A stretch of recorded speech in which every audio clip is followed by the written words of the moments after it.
Je m'appelle Serena Giuliano, je suis originaire du sud de l'Italie et je suis romancière. En quelques mots, Felicita, c'est l'histoire de Valentina qui est wedding planner.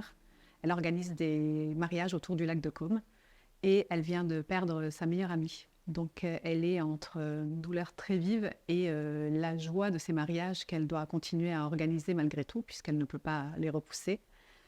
Tout ce qui lui reste, c'est Bianca, sa filleule, la fille de sa meilleure amie, avec qui elle entretient un lien très fort et à qui elle a envie de raconter leur formidable histoire d'amitié. Sa voix accompagnait tous mes débuts de journée, et elle était la seule que j'écoutais attentivement, alors que je suis du genre à m'impatienter et à préférer le mode accéléré.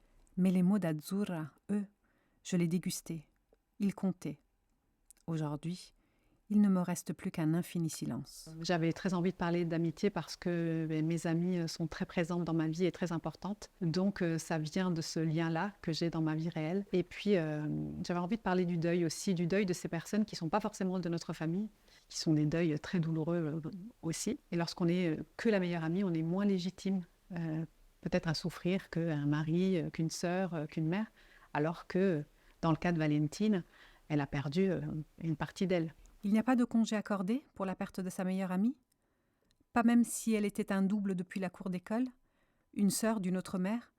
Une jumelle d'un autre ventre? Je ne suis pas très scolaire, donc j'écris toujours dans l'urgence. Et cette année, je devais absolument terminer avant de partir en voyage. Et donc je me suis retrouvée à 2 jours de mon départ à écrire, je ne dirais pas la moitié de mon roman, mais presque, dans une sorte de marathon. Et finalement, je suis contente que ça soit fait comme ça parce que les émotions ont jailli d'un coup et c'était très bien.